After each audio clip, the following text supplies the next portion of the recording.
In the 1920s, a town car was a body design typically used for limousines. The description oriented from a horse-drawn carriage that featured an open chauffeur's compartment with a fixed roof for the passengers. During that era, the fixed-roof horse-drawn carriage became the limousine, and the term de ville in French meant for town. In 1922, Edsel Ford purchased a custom-built Lincoln L-Series town car as a personal vehicle for his father, Henry Ford. Later, the sedan de ville was used as a model named by Cadillac, primarily to rival the Lincoln Continental from the 1950s to the 1990s.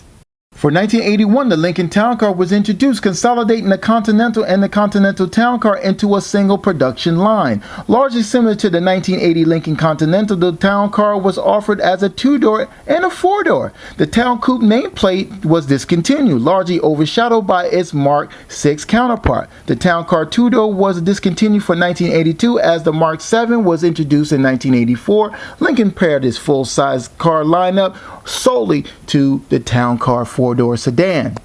The 1980 to 1989 Lincoln Continental and Town Cars utilizes the Panther platform shared with Ford and Mercury. Delayed to the 1980 model year due to engineering issues, the Panther platform meant radical different exterior dimensions for the Lincoln models.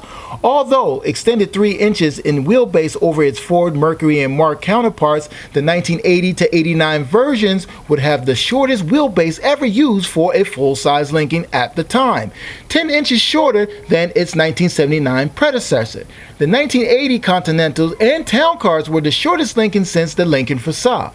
In the interest of fuel economy and handling, the Panther chassis reduced weight up to 1,400 pounds compared to the 1970 to 79 full-size Lincolns, as the lightest full-size Lincolns in 40 years. The 1980 Continental and Town Cars came with less than 200 pounds of curb weight of the compact-sized Lincoln Facade. The new Panther platform meant to reduce overall size, better suspension geometry, and upgraded power steering with the reduced turning diameter by over 8 feet. The second generation Town Car was developed under the code name FN36 at the cost of $650 million, led by the project manager John Jay following the downsizing to the Panther platform in 1980. The Lincoln Town Car was originally slated to be discontinued by the middle of the decade and replaced by a smaller front-wheel drive sedan. Can't do anything about the problem of no gas. Some of the people online here have been in other lines and still don't have a tank of gas. This is the second gas line this morning. What happened at the first? They ran out. After the 1979 fuel crisis, gas prices were predicted to reach $2.50 per gallon, and the Ford Motor Company had lost $1 billion for 1980. However, by 1984, full-size Lincoln sales had rapidly increased, with the 1984 sales going up to 300% over 1980. Instead of ending the product cycle of the Lincoln Town Car, Ford product planners instead chose its front-wheel drive mid-size platform of the Ford Taurus to become the next generation Lincoln Continental. The third generation of the Lincoln Town Car was unveiled on the 1997 New York International Auto Show, going on sale in November in 1997 for the 1998 model year. All 3 Panther platform sedans underwent complete exterior and interior redesign, with the Town Car given the most expensive and extensive revisions, shifting away from the straight line design language used by the full-size Lincoln sedans for over 35 years. The 1998 Town Car adopted the rounded exterior of the Lincoln Mark VIII and the 1995 Lincoln Continental. The third generation Town Car was introduced with the Lincoln Navigator for the first SUV sold by the Lincoln Mercury division. So, for the 4th generation Lincoln Town Car, well, there was no 4th generation. It was only a 3rd generation. So when you see the 2003 Lincoln Town Car, you would think that's a 4th generation, but it's still the 3rd. They just revised the thing into a real nice looking little machine. Forget about all of this right now. Let's talk about the Panther platform itself. That's what we keep yapping about, right? So, 2003, Ford chassis engineer Trevor Skilnick completely redesigned the frame of the Panther platform using hydroformed steel frame and a bolt-in cast aluminum stress member that held the powertrain. Front and rear suspension were also completely overhauled in efforts to improve handling. The rack and pinion steering replaced the reciprocating ball design, while the sheet metal of the Crown Victoria, Lincoln Town Car, Grand Marquis were left alone. Now, the updates with the Grand Marquis and the Crown Victoria bring all the product lines right back into perspective, man.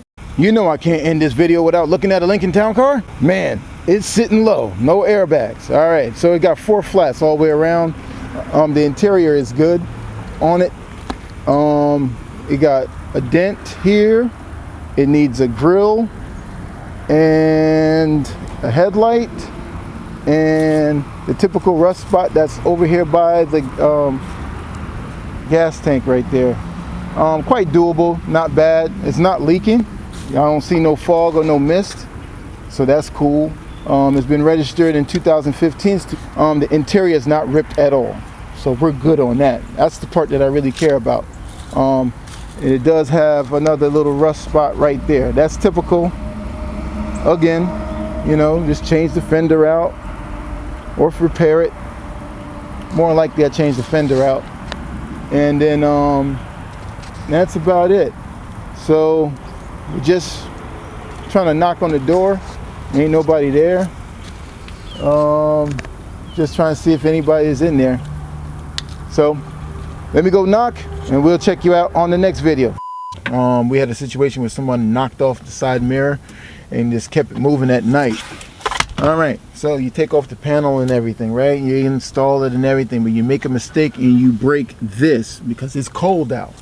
Not thinking, knowing that this is plastic, you know, you're not paying attention and you broke this thing here. If this happens to you, well, you're gonna have to replace the whole joint. But what we're gonna do is we're gonna try to fix this part right here.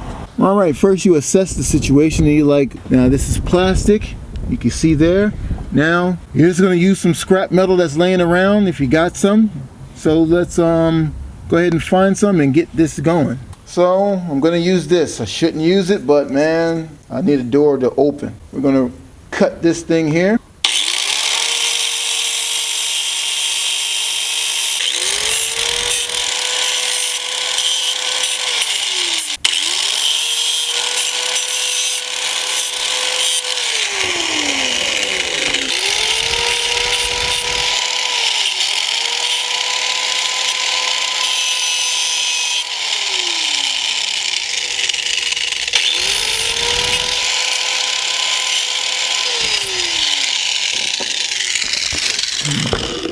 Alright, let's see, we try this and see, making 2 of them just in case one doesn't work.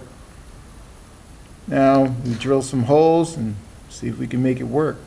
I really got to work with my camera work, but you guys get the gist of it for those who can probably get the game. So this is what it looks like. Actually, it's stronger than what it was before. Well, just as good. Basically, you use the plate in there and then the screw.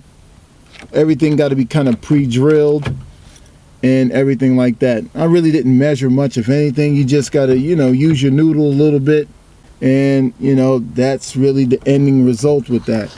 Now I didn't have to change this whole daggone panel. You open the door, close it, and it's good, you know.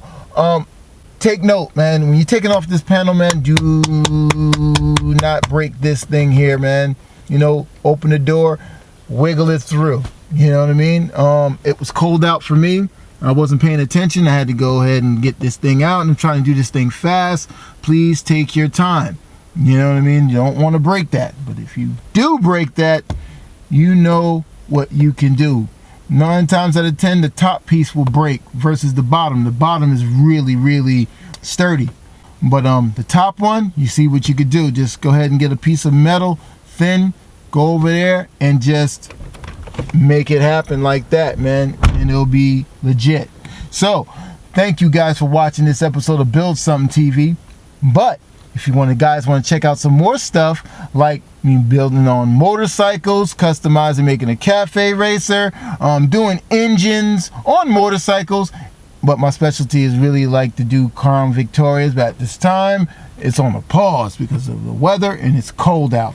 But this is what we do here on the Build Something TV channel. So man, I hope you guys click like and subscribe and share the video, and we'll see you guys on the next one. All right, later.